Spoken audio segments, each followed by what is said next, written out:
It all began with a call, with Miguel Hidalgo y Costilla urging on the people of New Spain to fight for their independence. But history unfolds for a reason.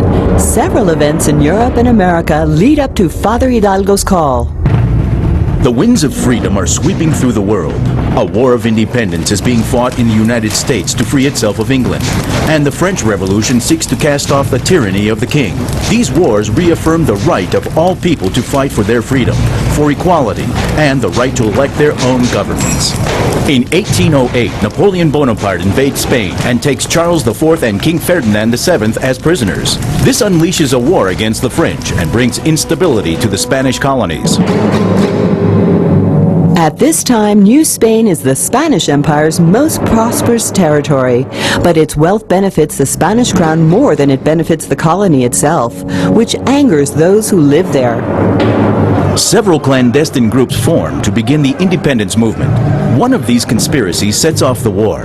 The meetings of Miguel Hidalgo, Ignacio Allende, Juan Aldama, and Josefa Ortiz de Domínguez in Querétaro are discovered. Hidalgo goes to the church in the town of Dolores and calls on the people to overthrow the government of New Spain. With a standard of the Virgin of Guadalupe as their flag, the rebels win their first victories over the troops loyal to the king, which are defeated in the bloody battle at the public granary, the Alhóndiga de Granaditas in Guanajuato. The rebels are unstoppable on their march to Mexico City, but after the Battle of Monte de las Cruces on the outskirts of the capital, Hidalgo decides to retreat despite his victory there.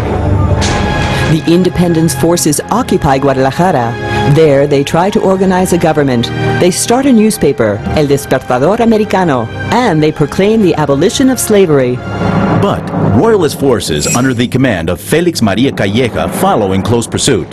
The two armies engage in combat outside of Guadalajara in the Battle of Calderón Bridge, where the rebels suffer their worst defeat. Fleeing north, Hidalgo, Allende, Mariano Jiménez, and Juan Aldama are ambushed and taken prisoners in Acatita de Bajan, Coahuila. Later, they are tried and executed in Chihuahua.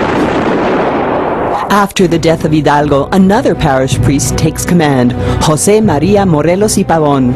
The high point of his military career is breaking the siege of Cuautla, where 7,000 of Calleja's troops had kept Morelos and 3,000 rebels under siege for 72 days.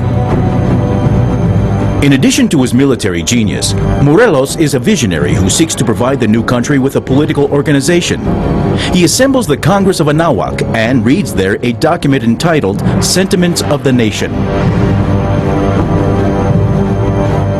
In Apatzingán, Congress adopts Mexico's first constitution, which establishes the country's political structure and a division of powers into the legislative, executive, and judicial branches. But soon after, Morelos begins to lose his battles. In 1815, he is taken prisoner, tried, and executed. In 1817, the independence movement was losing momentum when a liberal Spaniard, Javier Mina, gave it new impetus by arriving in Mexico with 300 men to fight with the rebels. After a bold campaign, he is trapped and shot in the back, accused of betraying his homeland. An event in 1820 changes the course of history. Spanish King Ferdinand VII accepts a liberal constitution, which eliminates many of the political, economic, and social privileges enjoyed by the Spaniards living in the colonies. This accelerates the move towards independence in Mexico. Creoles, Spaniards, mestizos, the indigenous population, and other elements of society all fight for the same goal, although for different reasons. The War of Independence ends when Vicente Guerrero, the most well-known rebel, and Agustín de Iturbide, a Creole at the head of the Royalist Army, seal a pact with the embrace of Acatempan. With the Plan of Iguala, or the Plan of the Three Guarantees, Iturbide proclaims the independence of Mexico. After 11 years of fighting and 3 centuries of domination by Spain, Mexico emerges as an independent nation. History belongs to everyone.